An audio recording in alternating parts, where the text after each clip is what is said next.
തമ്പേറിൻ താളത്തോടെ കൈത്താളമേളത്തോടെ കർത്താവിനെ സ്തുതിച്ചിടാം,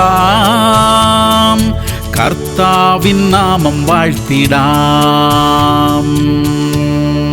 പുറപ്പാട് 35:5 നിങ്ങളുടെ ഇടയിൽ നിന്ന് യഹോവയ്ക്ക് ഒരു വഴിപാട് എടുപ്പിൻ. നല്ല മനസ്സുള്ളവനെല്ലാം യഹോവയ്ക്ക് വഴിപാട് കൊണ്ടുവരേണം. പ്രിയമുള്ളവരെ, ദൈവത്തിന്റെ വേലയ്ക്ക് ആവശ്യമുള്ളത് ആരെങ്കിലും നിർബന്ധിച്ചിട്ടോ പ്രലോഭിപ്പിച്ചിട്ടോ കൊടുക്കുന്ന കാര്യങ്ങളല്ല, മറിച്ച് നല്ല മനസ്സോടെയുള്ള ത്യാഗപൂർവമായ കൊടുക്കലുകളാ. നമ്മുടെ കയ്യിലുള്ളതിൽ നിന്ന് നമ്മുടെ ഹൃദയത്തിന്റെ സന്തോഷത്തോടെ നാം ദൈവത്തിന് സമർപ്പിക്കുമ്പോഴാണ് അവിടുന്ന് സന്തോഷിക്കുന്നത്. നല്ല മനസ്സോടെ കൊടുക്കുമ്പോൾ അത് ദൈവത്തിന്റെ നാമത്തിന്റെ മഹത്വത്തിന് പ്രയോജനപ്പെടും. അത് മുഖാന്തരം നമ്മുടെ ജീവിതവും അനുഗ്രഹിക്കപ്പെടും. പ്രാർത്ഥിക്കാം. സ്വർഗീയ പിതാവേ, അവിടുത്തെ നാമത്തിന്റെ മഹത്വത്തിനായി കൊടുക്കുവാനുള്ള കൃപ ഞങ്ങൾക്ക് തരണമേ. ഒത്തിരിയൊന്നും ഞങ്ങളുടെ കയ്യിലില്ല കർത്താവേ. പരിമിതമായ ഞങ്ങളുടെ ചുറ്റുപാടുകളിൽ നിന്ന് നിറഞ്ഞ മനസ്സോടെ കൊടുക്കുവാൻ ഞങ്ങളെ സഹായിക്കണമേ. യേശുക്രിസ്തുവിന്റെ നാമത്തിൽ തന്നെ.